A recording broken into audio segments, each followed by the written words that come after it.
Hello प्यारे बच्चों, कैसे हो आप लोग। बेटा जो लास्ट क्लास में मैंने पढ़ाया था आप लोगों को, उसमें क्या क्या चीज़ें हम लोगों ने कवर की थी। ग्राफिकल मेथड कवर किया था, अलजेब्रिक मेथड के 2 पार्ट्स बताए थे मैंने आप लोगों को। क्या बताया था? सब्स्टिट्यूशन मेथड और एलिमिनेशन मेथड। अब जो स्टार्ट करने वाले हैं आज ने क्रॉस मल्टीप्लिकेशन स्टार्ट करूंगा, बट उससे पहले ना मैं तुम्हें कुछ चीज़ ऐसी बताने वाला हूँ जहाँ पे तुम लोग ना कुछ क्वेश्चन में फंसोगे।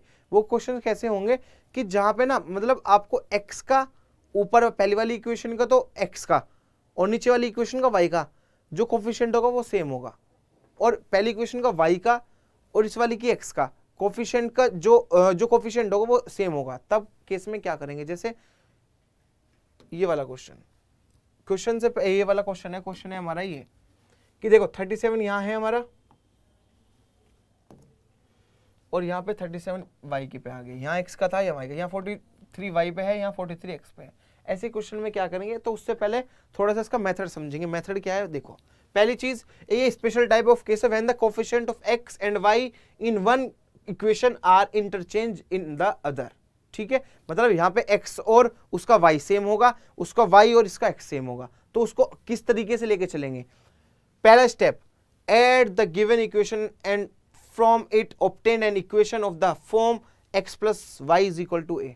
ठीक है, ऐड कर देंगे दोनों इक्वेशन को, पहला स्टेप ये। दूसरा, दोनों इक्वेशन को सब्ट्रैक्ट कर देंगे। दोनों इक्वेशन को क्या कर देंगे, सब्ट्रैक्ट। अब ये सब्ट्रैक्ट करने पर इक्वेशन ये बनेगी और उसके बाद क्या करना है, सीधा सीधा इन दोनों इक्वेशन को सोल्व करना है, जैसे हम लोगों ने पहले पढ़ रखा है, एलिमिनेशन और सब्स्टिट्यूशन। ठीक है, तो इस क्वेश्चन को देखेंगे। इस क्वेश्चन में क्या है देखो, सबसे पहले 37x plus 43y is equal to 1 2 3 we have this equation. दूसरी 43x plus 37y is equal to 117। इसको ऐड कर दो, ऐड करते ही कितना बना 0 80x प्लस 80y बनेगा क्या, इज इक्वल टू यहां पे कितना बना 0 4 2। तो ये बना है 80। अगर मैं इसमें से कॉमन लूं, अंदर बचा x plus y is equal to 240। और बेटा 0 से तो 0 कैंसिल, 8 3 जा 24। तो x प्लस वाई कितना आ गया मेरा 3। देखो कितना बड़ा था और कितना इजी वे में ये x और y में निकल के आ गया। दूसरा प्रोसेस क्या था, ये तो मैंने किया बेटा पहला स्टेप, ये मैंने पहला स्टेप किया कि ऐड करना। अब दूसरा स्टेप क्या करना है, सब्ट्रैक्ट। तो दूसरे को सब्ट्रैक्ट कर दो इन दोनों को।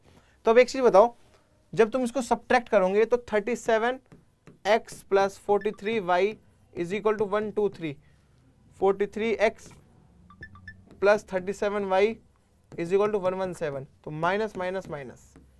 अब एक चीज बताओ, 43 में से 37 माइनस होगा तो क्या माइनस का 6x बचेगा, बचेगा ना। माइनस है और ये प्लस है, प्लस के 43 बढ़ा है तो प्लस का 6y बचेगा इज इक्वल टू 123 में से 116 करेंगे, 117 करेंगे तो क्या बेटा 6 बचेगा केवल। वह 123 में से 117 माइनस करूंगा तो 6 ही तो बचेगा। अब यहाँ पे क्या आ रहा है, 6 तीनों तरफ आ रहा है, तो 6 से डिवाइड लगाते ही ये बनेगा माइनस का x प्लस का y is equal to 1। Clear है, एक इक्वेशन बनी और एक ही मेरी सेकंड इक्वेशन ये बनी। बस आगे तो कुछ बचा ही नहीं, x और y के टर्म में है, सोल्व करना है। पहला बना x plus y is equal to 3। ठीक है, दूसरा है माइनस एक्स प्लस का y is equal to 2। Add कर दो दोनों को तो ये तो कैंसिल हो गया, y और y 2y is equal to 5। और y की वैल्यू आ गई तुम्हारी कितनी बच्चों, ये अच्छा x प्लस वाई 1 के इक्वल है, तो 3 और 1 कितना बना 4। तो 2y इज इक्वल टू 4 और y की वैल्यू आ गई मेरी 2। y2 आते ही x निकाल लो कोई भी एक इक्वेशन में पुट करके। तो x plus y is equal to 3 था, y की वैल्यू 2 है तो x निकल के आएगा 3 माइनस 2 1। तो x आ गया तुम्हारा 1 और y आ गया तुम्हारा 2। तो ये स्पेशल टाइप ऑफ केस था जहां पे हमारे जो भी वेरिएबल होंगे उनके अकॉर्डिंग जो x का वेरिएबल पहली इक्वेशन का x का जो कोफिशिएंट होगा दूसरे वाले की y की कोफिशिएंट से वो मैच करेगा, और जहां पे उसका y का कोफिशिएंट होगा पहली वाली इक्वेशन में सेकंड वाली इक्वेशन का x का कोफिशिएंट से मैच करेगा। तब इस कंडीशन में ये प्रोसेस करते हैं, एक बार इन दोनों इक्वेशन को ऐड करते हैं, दूसरी इक्वेशन उन दोनों को क्या करेंगे, दूसरे पार्ट में उन दोनों को सब्ट्रैक्ट करेंगे, जो नई इक्वेशन बन के आएगी उनको एलिमिनेशन या सब्स्टिट्यूशन लगा के उनको सोल्व करेंगे। देन हमारा क्वेश्चन में से जो वो x और y पूछेगा वो हमारा आ जाएगा। उसने यही तो पूछा था, solve for x and y। ठीक है, आगे बढ़ते हैं। ये मेथड अच्छा मेथड है, हालांकि सीबीएसई ने इस मेथड को हटा दिया, बट फिर भी मैं आप लोगों को कराऊंगा, क्योंकि जब तुम क्वेश्चंस को सोल्व करोगे ना आने वाले जो क्लासेस होंगे 11th 12th में, कहीं ना कहीं काम आएगा ये, तो इसलिए अभी सीख लोगे बहुत बेस्ट होगा, क्योंकि ये अभी तो सीबीएसई में से हटा रखा है, केवल एलिमिनेशन और सब्स्टिट्यूशन और ग्राफिकल मेथड है, बट मैं तुम्हें क्रॉस मल्टीप्लिकेशन भी सिखा रहा हूँ। बेटा क्या है क्रॉस मल्टीप्लिकेशन मेथड, एक बार समझो। The system of two linear equation, ये इक्वेशन तो थी उसमें भी, है ना, इन दोनों इक्वेशन में जहां पे a1 upon a2 not equal to b1 upon b2 has unique solution given by, solution में x की वैल्यू तो ये है और y की वैल्यू ये है, ठीक है। x की वैल्यू क्या थी, b1 c2 minus b2 c1 upon में a1 b2 minus a2 b1, फिर y is equal to c1 a2 minus a2 c2 a1, नीचे a1 b2 minus a2 b1। अब बच्चों ये क्या है, ये कोफिशिएंट है, मतलब जो ये तुम्हारे x के और y के कोफिशिएंट है ना, इनसे मिलके x और y निकालना है इस फॉर्मूले में पुट करके। अब बोलोगे सर ये फॉर्मूला तो हमारे कभी याद ही नहीं होगा, इतने बड़े बड़े फॉर्मूले हैं ये तो कभी भी याद नहीं होगा, तो इसको अलग से तरीका बता रहा हूं करने का, उसको समझो। तुम्हारे पास इक्वेशन है, यही समझो, मैं यहां पे समझाता हूं बच्चों। अगर मेरे पास, मैंने अभी इक्वेशन लिखी a1 x plus b1 y plus c1 is equal to 0, देखो यही थी क्या, है ना। दूसरी a2x plus b2y plus c2 is equal to 0, समझ गए। तो बच्चों क्या करना है तुम लोगों को, देखो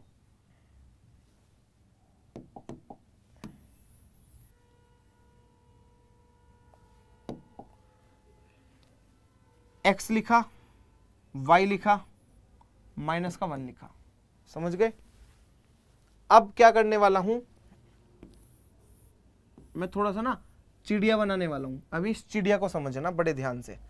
x के कोफिशिएंट, x के लिए वो कोफिशिएंट को हटा के चलो जो x के हैं, y और इसको लेके चलो, तो y और इसको अगर मैं लूं तो ये क्या बनेगा, b1 b2 c1 c2, समझ गए क्या।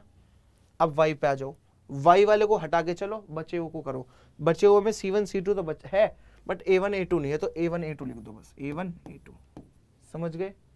अब -1 पे लिख दो, -1 वाले में कांस्टेंट हटाना है, बचे हुए करना है, तो बचे में a1 a2 वाला तो है, केवल b1 b2 नहीं है, समझ गए।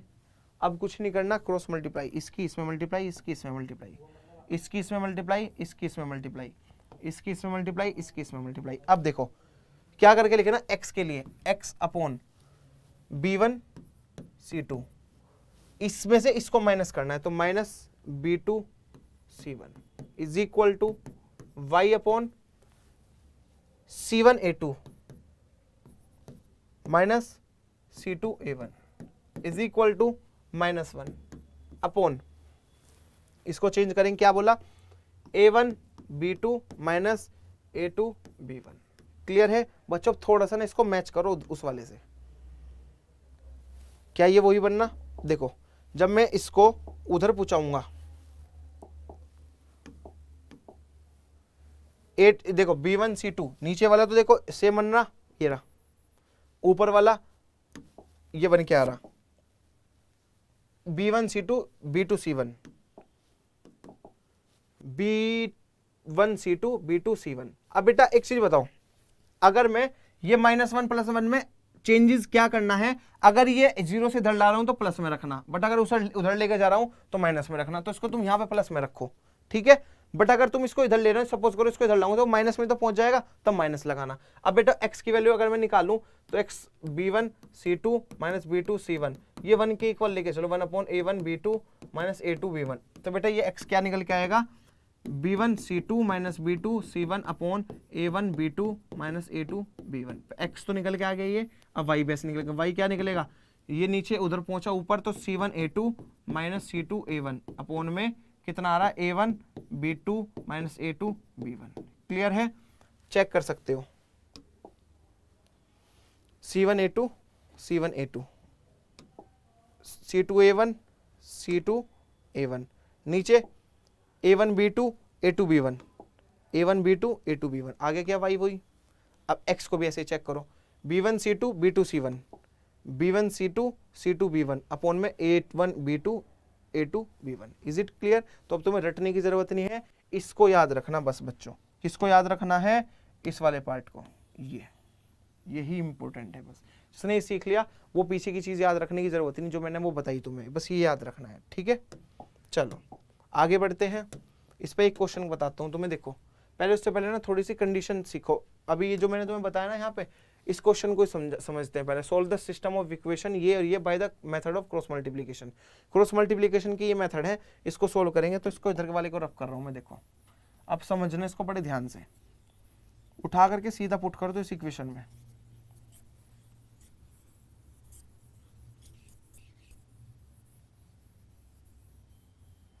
मैंने कहा देखो, मैंने ये इधर थे तो प्लस में 1 लिया, इधर है तो माइनस में 1 लेना। मैंने -1 लिख के चला था ना, वही चीज। देखो बच्चों, पहले तो तुम अगर उस चील कौवे जैसा बनाना चाहो वैसे बना लो। x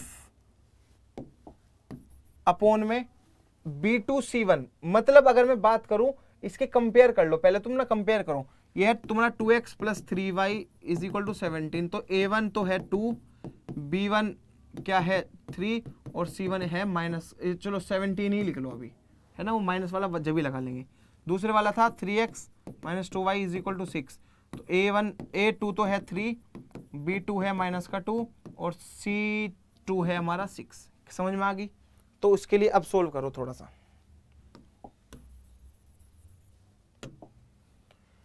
अब यहां पे इस x में पुट करोगे तुम, अगर x में पुट करो तो x के लिए b1 c2, b1 3, c2 कितना है 6 है क्या?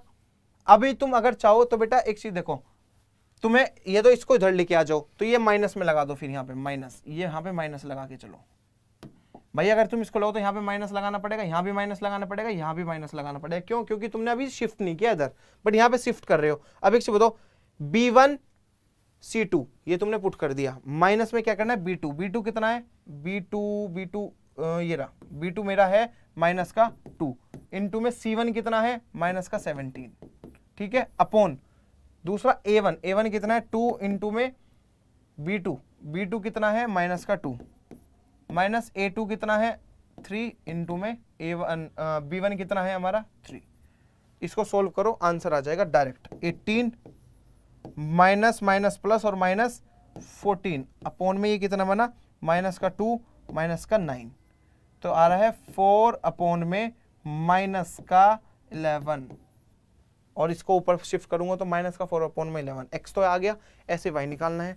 y क्या निकल के आएगा c1 a2, c1 कितना है माइनस का 17, a2 कितना है a2 है 3 मल्टीप्लाई में, माइनस c2 कितना है माइनस का 6 इंटू में a1 कितना है 2 अपॉन a1 कितना है 2 इंटू में b2 कितना है माइनस का 2 और माइनस का 3 इंटू में 3। क्लियर है?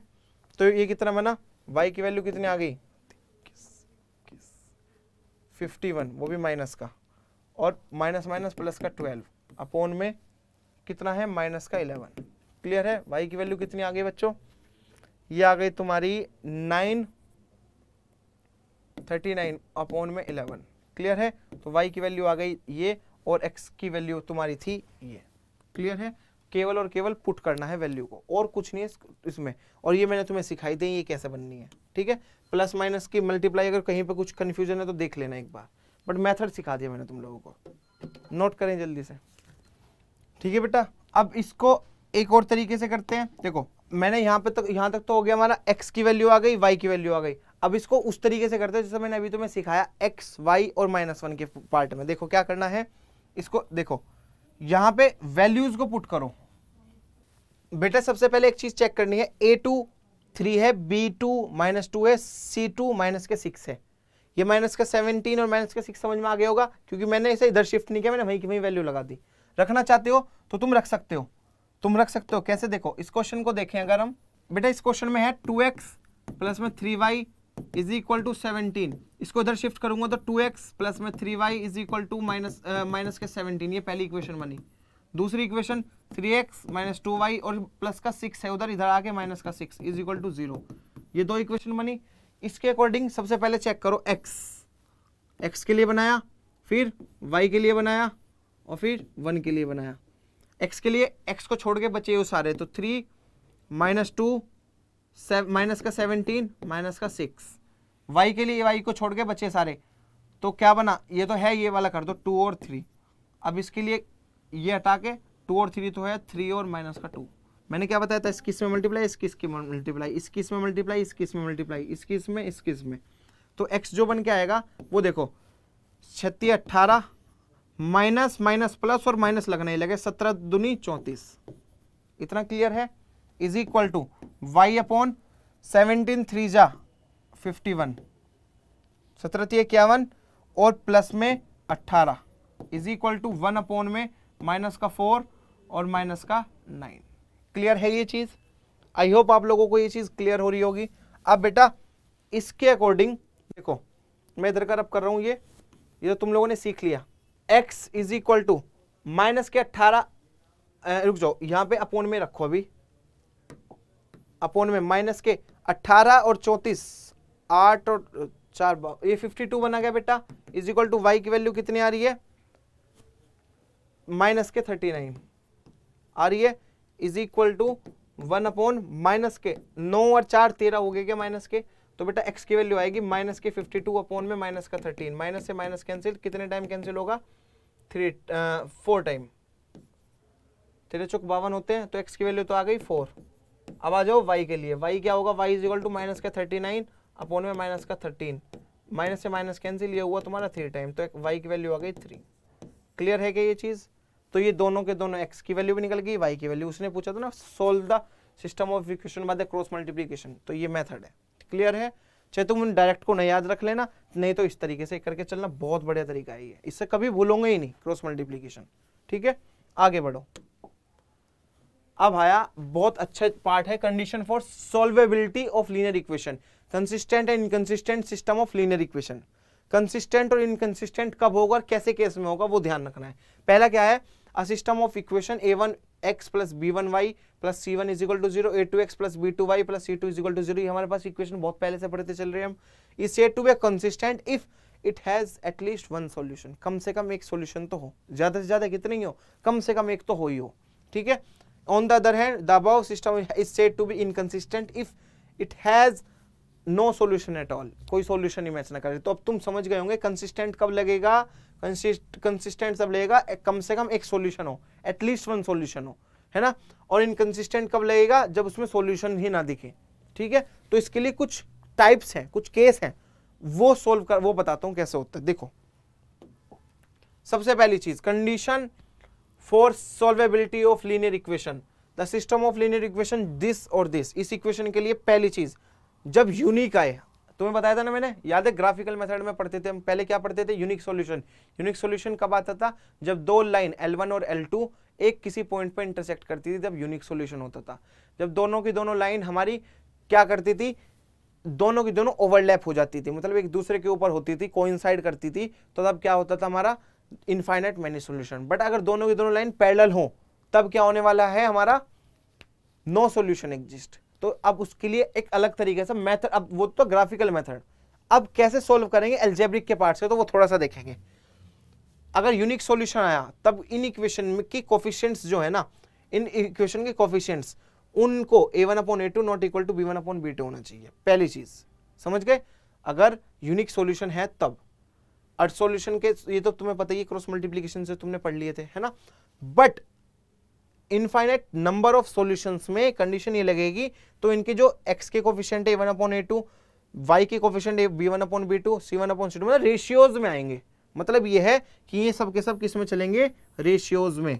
इन रेशियो को याद रखना है कि अगर यूनिक है तो पहला a1/a2 का a1/a2 b1/b2 इक्वल नहीं होंगे, a1/a2 b1/b2 c1/c2 अगर इक्वल है तो infinite many solution.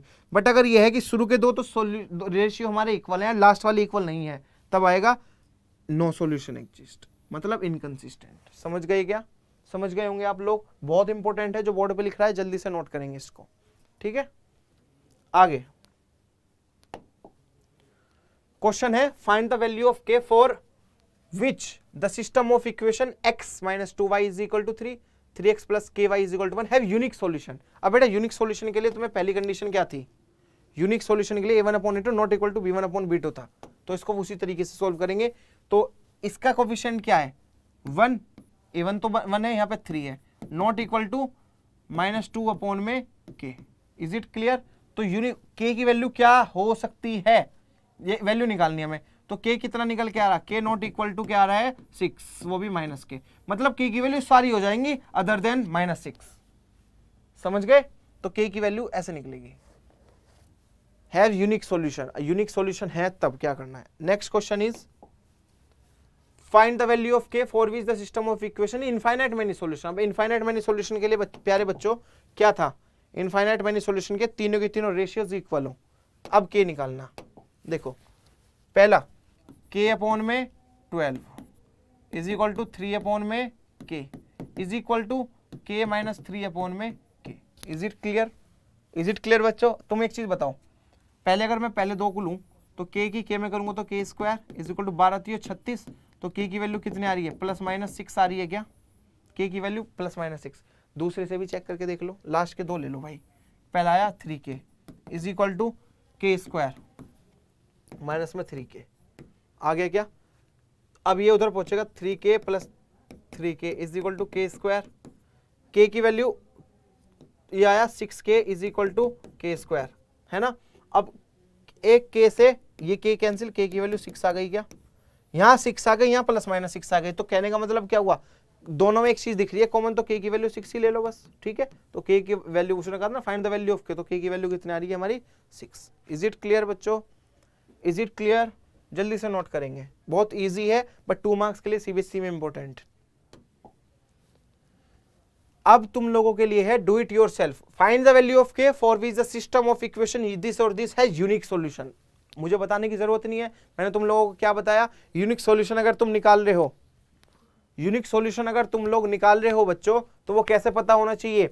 Unique solution के लिए प्यारे बच्चों हम लोगों को a1/a2 not equal to b1/b2 करना है, ठीक है। तो एक बार मैं आप सबको सारी चीजें एक बार बता दूं, इस चैप्टर में क्या क्या चीजें हम लोगों ने पढ़ी। सबसे पहले हम लोगों ने पढ़ा सॉल्यूशंस, केस के सॉल्यूशन, सॉल्यूशन मतलब उसको सेटिस्फाई कर रहे हैं कि ये वैल्यूज पुट करने पर, अगर सेटिस्फाई कर रही हैं LHS RHS के इक्वल तो समझो उसके सॉल्यूशंस, अदरवाइज वो नहीं है पहला। फिर उसके बाद हमने पढ़ा है ग्राफिकल मेथड, ग्राफिकल मेथड में मैंने आप लोगों को ग्राफ के अकॉर्डिंग बताया। पहला 3 केस बनने थे, पहला केस क्या बनना था हमारा कि अगर हमारे पास यूनिक सॉल्यूशन है, यूनिक सॉल्यूशन कब बनेगा, जब दो लाइन L1 और L2 किसी भी ग्राफ पे किसी भी प्लेन पे अगर वो किसी एक कॉमन पॉइंट पे इंटरसेक्ट कर रही है, तो वो P कौन सा पॉइंट था, वो P पॉइंट था, इसके अल्फा बीटा कुछ भी हो सकते हैं, तब होगा यूनिक सॉल्यूशन। फिर दूसरा आएगा जब दोनों की दो लाइन कोइंसाइड करेगी, ओवरलैप करेगी, तब लगेगा इनफाइनाइट मैनी सॉल्यूशन। बट अगर मैंने बात करी बच्चों कि अगर कोई भी लाइन या कोई भी पॉइंट वो हमें मैच ही नहीं कर रहा, मतलब वो पैरेलल चल रही है, कोई भी ऐसा कोई पॉइंट आया नहीं जो ने दोनों को सेटिस्फाई कर दे, दोनों का कॉमन पॉइंट हो, ऐसा मिला ही ना, तो अब क्या करने वाले हैं, there is no solution exist. Is it clear? उसके बाद मैंने आपको बताया सब्स्टिट्यूशन मेथड।